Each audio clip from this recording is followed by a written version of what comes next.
Nah ujungnya ini kan ada yang kelewer-kelewer gini ya. Ini bisa kita, ini kalau ada mitel itu ukurannya ada yang besar ya, bisa ke sini nanti kita jepit ya. Jadi kalau udah kayak gini, ini bisa kita bawa pasiennya ke pelayanan kesehatan untuk mengurangi resiko cedera semakin parah. Karena kalau didiemin gini, bayangin ini dislokasi jadinya apa, uplak-aplek gitu ya kalau sendalnya ya. Jadi minimal ditahan kayak gitu ya. Itu teknik yang pertama, nanti bisa dicoba di akhir ya. Sekarang teknik yang kedua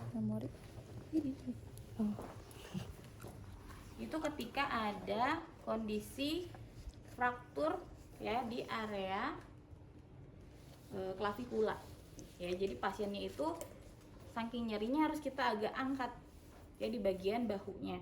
Caranya ini kalau mitelanya nggak ada yang panjang, kita pakai mitela yang pendek aja, tapi nanti kita gabungkan dengan mitela yang lain. Ini ya ada 2 mitela, saya gabungkan.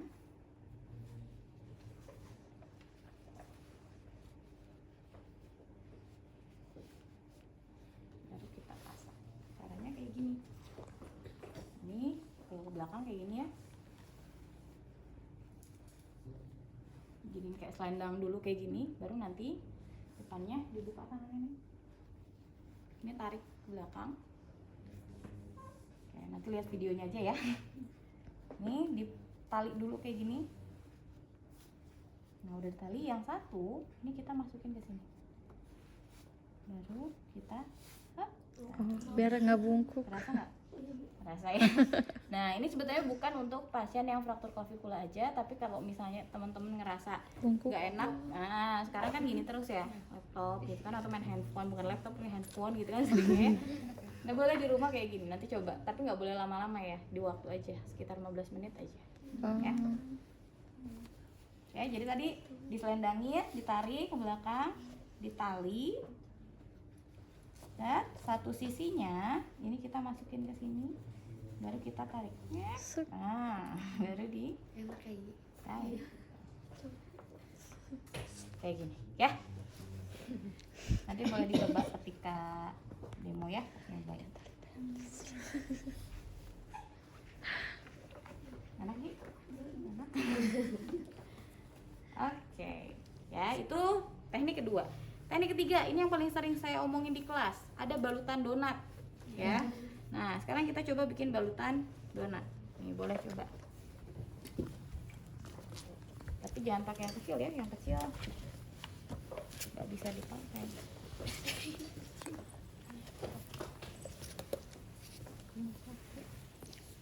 Sama aja. Ini gulung-gulung dulu, dikecilin.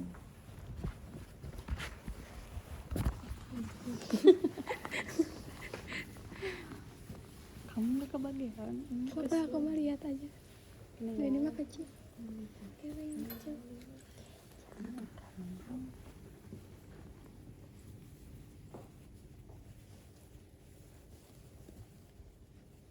Yang benar ya faktornya.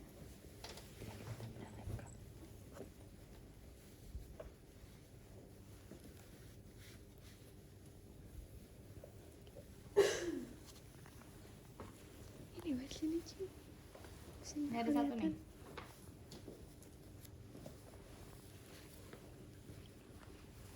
Udah digulung? Dah. Nah sekarang ini diputar kayak gini. Simpan ke tangan, putar ini.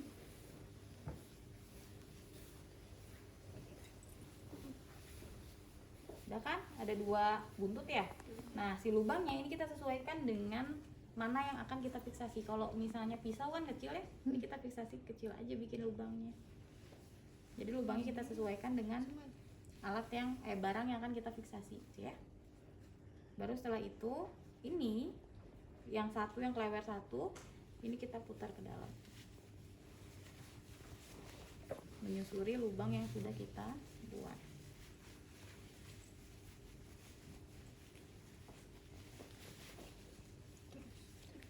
Terus nanti yang satu lagi sama, putar lagi.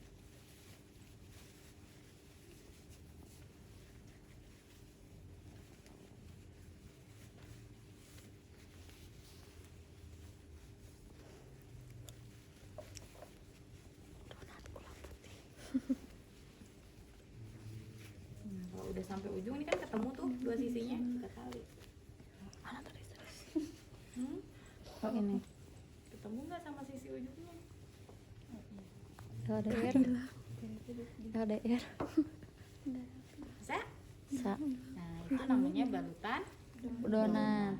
udah kayak donat yang dimakan ya. Ya. Ya, ini balutan donat. Jadi lubangnya bisa kita sesuaikan di awal tadi ya. Sip. Pakai juga tanpa menggunakan spok. Ya, di sini misalnya untuk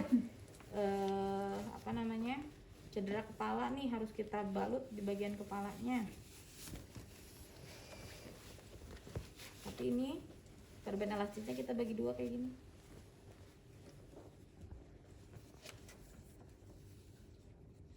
Dikira-kira aja sampai hampir sama. Kalau sudah, ada yang mau jadi pasien saya, panggil lagi.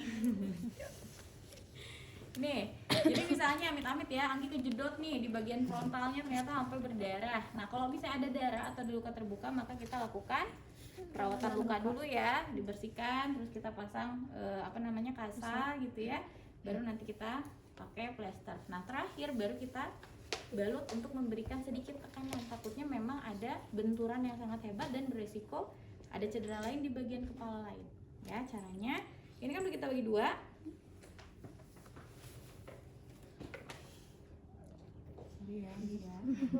Nah, kalau perempuan, kita menemukan pasien perempuan, kalau ada cepolan gini dilepas dulu ya. Jadi suruh dikebawahin dulu aja. Nah, ini ceritanya udah dilepas. Nah, ini kan ketemu kayak gini ya. Ini kita silang kayak gini. Nanti Anggi lihat video aja ya. Ini kan kayak gini. Nah, yang satu ke atas, yang satu tetap muter. Nah, ini ditimpa lagi, balik sana lagi gini. Nah, ini ditimpa kayak gini. Ini putar lagi ke belakang. Harus nyoba. Lihat lagi ke belakang. Ini timpa lagi gini. Oh, silang. Ya, ini naik lagi ke atas. Ini muter terus. Dia pakai turban. Dia turban ya. Kosidahan. Nah, udah selesai. Ini tinggal kita fiksasi ya, oke?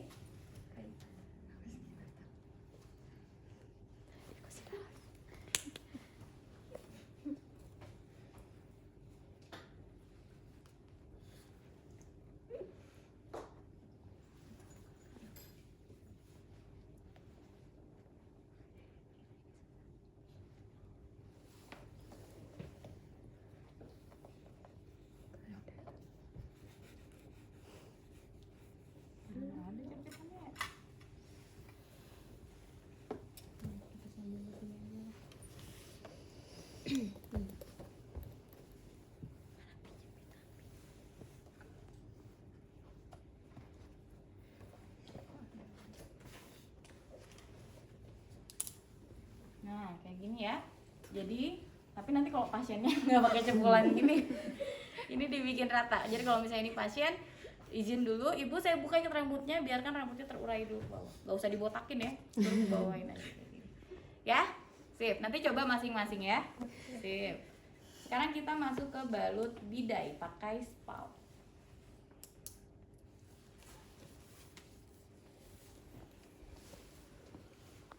Ini kita simpan dulu. Ada satu orang jadi pasien lagi, tibia misalnya ya. Ibu, perkenalkan saya perawat Nurul. Hari ini saya akan melakukan balut bidai ya Bu ya. Ibu, siapa namanya?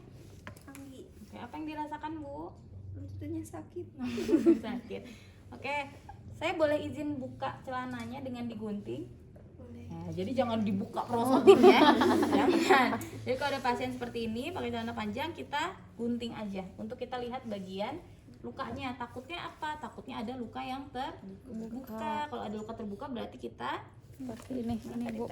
Nah, di perawatan luka dulu, dibersihkan si lukanya, jangan sampai ada tanda-tanda pendarahan. Ya, kita hentikan pendarahan kalau ada pendarahan. Kalau sudah, baru kita cek PMS. Apa PMS? Bukan pramenstruasi. Pulse, M-nya motorik, S-nya sensori. PMS ini dilakukan 2 kali, di awal dan di akhir. Tujuannya untuk apa? Untuk ngecek nanti di akhir PMS-nya masih bagus nggak. Kalau PMS-nya tiba-tiba berkurang, oh kemungkinan balutannya terlalu kencang, ya tekan betul ya, terlalu kuat gitu ya. Nah kalau sudah cek PMS pulse-nya dicek di mana ini? Di kaki. Di nadi.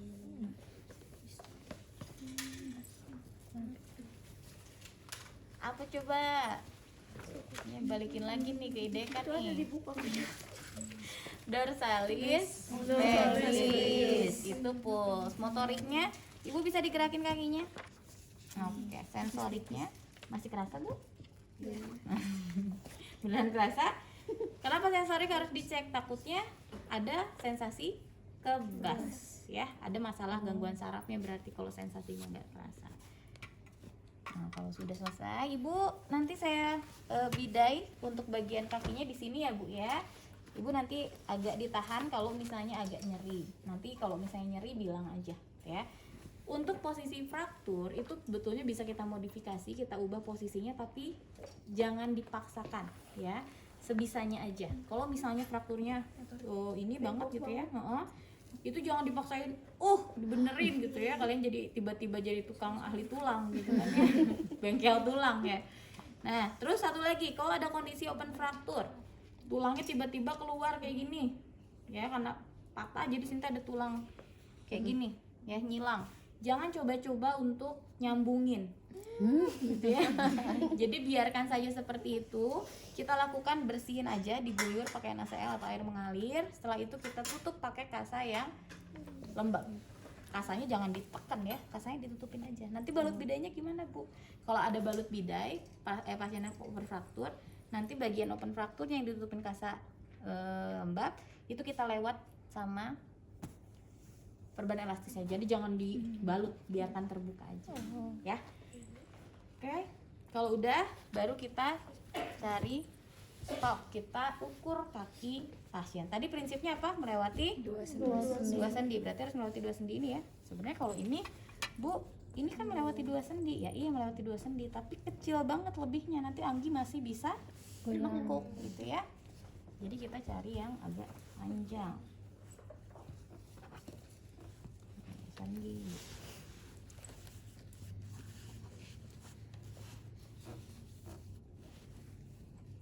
Nih kayak gini ya, melewati 2 sendi. Kalau sudah, ini untuk balutnya ada 2 cara. Bisa pakai mitela tadi, kalau misalnya nggak ada perban elastis, bisa langsung pakai perban elastis. Yang pertama saya kasih contoh dulu pakai mitela ya, biar teman-teman tergambar kalau nggak ada perban elastis gimana gitu ya. Nah mitelanya kita bikin panjang kayak gini, kita butuh 4 kalau di kaki ya. Ini kita bagi 2, terus kita masukin kayak gini, 1,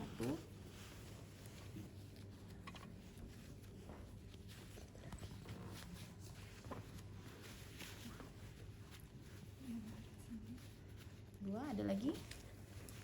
Nah dibongkar lagi donatnya.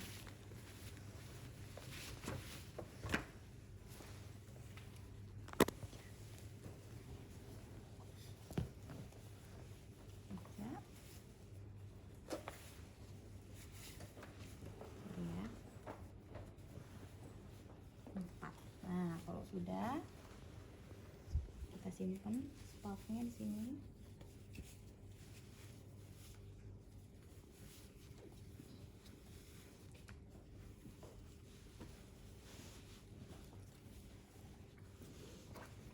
Nah baru kita fiksasi. Ini kan ada lubang gini ya. Ini ada 2. 1 dimasukin ke sini, langsung ditarik.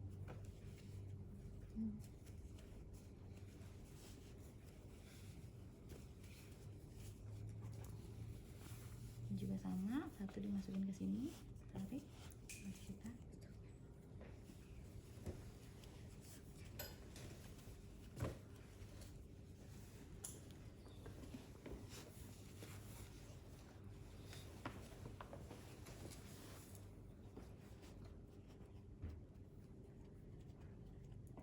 Kalau nggak ada mitela, teman-teman bisa modifikasi menggunakan apa coba biasanya?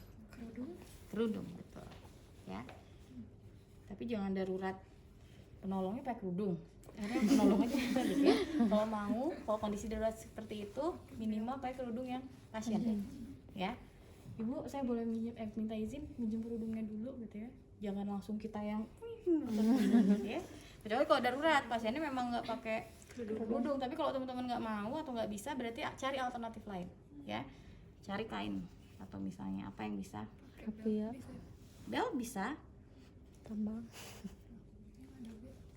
bel tapi bukan ikat pinggang ya.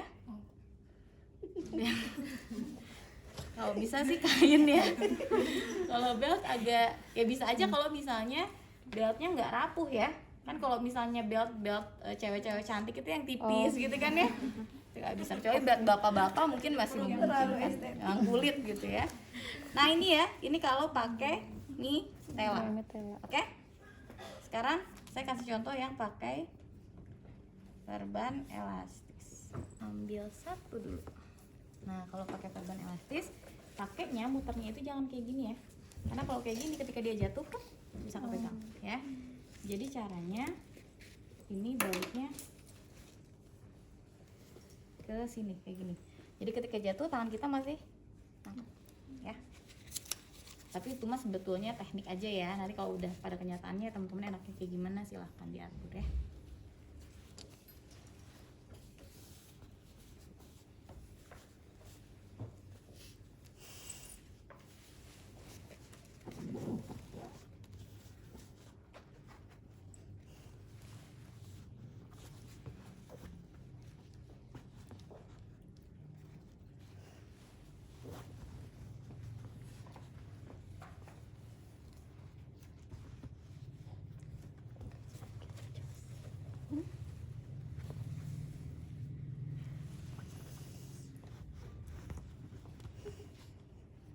Misalnya enaknya sih ada temennya ya, jadi ada yang bantu angkat.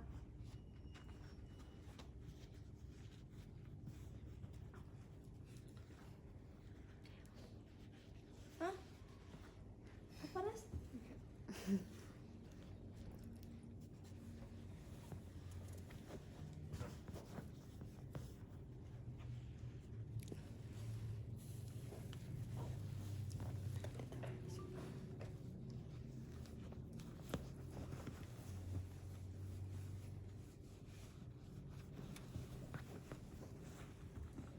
Teknik ya, kalau mau dibikin estetik bisa di sini gini. Kalau misalnya teman-teman udah terbiasa, bentuknya akan otomatis zigzag.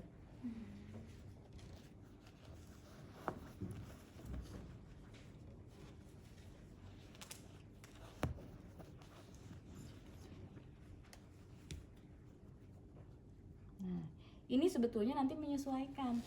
Kalau bisa posisi perban elastis itu sampai ke ujung gitu ya. Kalau misalnya cuma sampai sini, walaupun ini spoknya panjang, dia akan tetap bisa nekuk. Coba Anggi bisa nekuk nggak? Tuh masih bisa kan? Ya. Jadi ini tuh harus di Bulat balut.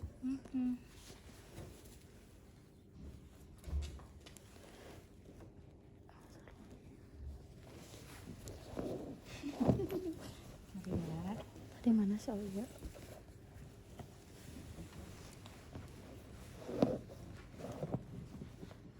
Kamu cukup dulu. Cukup. Ini besar. Gak usah insecure gitu tuh.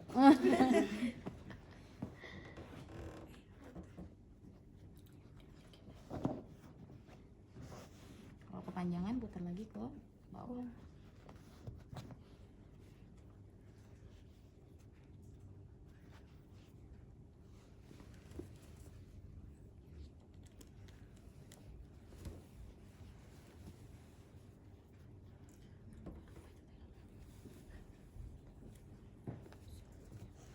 Nah, kalau pasien udah seperti ini, dia baru boleh dipotong ya. Kalau udah di kayak giniin, jangan coba-coba teman-teman nyuruh ibu jalan bu, nggak akan bisa jalan ya. Nah, jadi kalau udah kondisi seperti ini bisa langsung dibawa ke rumah sakit. Atau biasanya sambil nunggu dulu kan, misalnya kalau barang bencana nih evakuasi, dikumpulin dulu pasiennya, baru nanti kalau udah beres semuanya dibawa ke rumah sakit. Ya, kalau sudah Pulsnya, aduh pulsnya kok jadi nggak keraba ya, atau jadi lemah. Apa yang harus dilakukan? Bongkar lagi. Ya kemungkinan terlalu kencang. Ibu bisa digerakin? Bisa. Tipis-tipis. Kerasa? Ya Bu. Oke, berarti kalau PMS pre dan postnya sama atau masih bagus, kemungkinan balutannya masih aman. Tapi tetap harus diobservasi setiap 15 menit sekali ya. Takutnya masih oke, tapi kelamaan dia melemah. Paham sampai sini? Paham. Sekarang, mangga teman-teman coba